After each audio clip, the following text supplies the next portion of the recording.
Bonjour et bienvenue dans ce podcast du Centre de rééducation Sainte-Clotilde. Aujourd'hui, nous allons parler d'un objectif important dans votre parcours. Bien gérer votre souffle. Respirer est un acte naturel. La plupart du temps, nous n'y pensons pas. Mais avec une maladie respiratoire, le souffle peut devenir plus difficile à contrôler. Un effort, des escaliers, le stress, le port d'un sac ou certaines activités du quotidien peuvent provoquer un essoufflement plus rapide ou plus intense. Cet essoufflement peut être impressionnant. Il peut inquiéter, donner envie de s'arrêter ou de limiter ses activités. Pourtant, il existe des solutions simples pour mieux le comprendre, mieux l'anticiper et mieux le gérer. L'objectif n'est pas de forcer. L'objectif est d'apprendre à mieux contrôler sa respiration pour être plus à l'aise dans les gestes de la vie quotidienne. Pour réussir l'objectif « bien gérer mon souffle », plusieurs étapes peuvent vous aider. La première étape est de reconnaître les situations qui vous essoufflent. Cela peut être un effort physique, comme marcher vite, monter des escaliers ou porter des charges. Cela peut aussi être lié au stress, à l'inquiétude ou à la précipitation. Prenez le temps d'observer votre corps. À quel moment votre souffle devient-il plus court? Quelles activités vous demandent le plus d'énergie? Quels signes apparaissent en premier? Respiration rapide, fatigue, tension dans la poitrine, besoin de vous arrêter. Mieux reconnaître ces situations permet de mieux les anticiper. La deuxième étape est d'adapter votre rythme. Il n'est pas nécessaire d'aller vite pour réussir une activité. L'important est d'avancer à votre rythme. Vous pouvez faire des pauses avant d'être trop essoufflé. Vous pouvez aussi fractionner vos efforts, c'est-à-dire découper une activité en plusieurs petites étapes. Par exemple, au lieu de tout faire d'un seul coup, vous pouvez avancer progressivement, puis récupérer quelques instants. Faire une pause n'est pas un échec. C'est une stratégie pour économiser votre souffle et continuer plus sereinement. La troisième étape est d'utiliser les bonnes techniques respiratoires.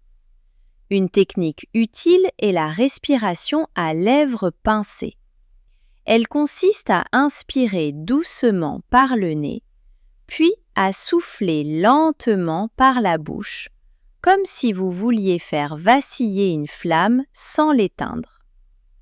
Ce souffle lent aide à mieux vider les poumons et à reprendre le contrôle de la respiration. Vous pouvez aussi pratiquer une respiration lente et contrôlée.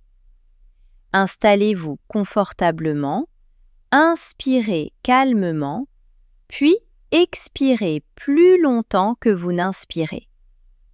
L'idée est de ralentir progressivement votre respiration sans forcer. Ces techniques peuvent être utilisées pendant un effort, après un effort ou lorsque vous sentez que l'essoufflement augmente. La quatrième étape est d'adopter les bonnes positions pour récupérer votre souffle. Lorsque vous êtes essoufflé, certaines positions peuvent vous aider. Vous pouvez vous pencher légèrement en avant en posant les mains sur les cuisses.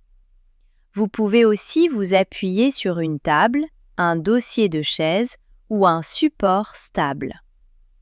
Ces positions facilitent le travail des muscles respiratoires. Elles peuvent vous aider à récupérer plus facilement et à retrouver une sensation de contrôle. Prenez votre temps. Restez dans la position qui vous soulage. Respirez lentement, puis reprenez votre activité seulement lorsque vous vous sentez prêt. La 5e étape est d'économiser votre énergie au quotidien. Cela signifie organiser vos activités pour limiter les efforts inutiles. Par exemple, préparez à l'avance ce dont vous avez besoin. Rangez les objets utiles à portée de main. Alternez les moments d'activité et les temps de repos et évitez de vous précipiter. Vous pouvez aussi vous demander: est-ce que je peux faire cette activité autrement? Est-ce que je peux la faire en plusieurs étapes? Est-ce que je peux m'asseoir pour la réaliser?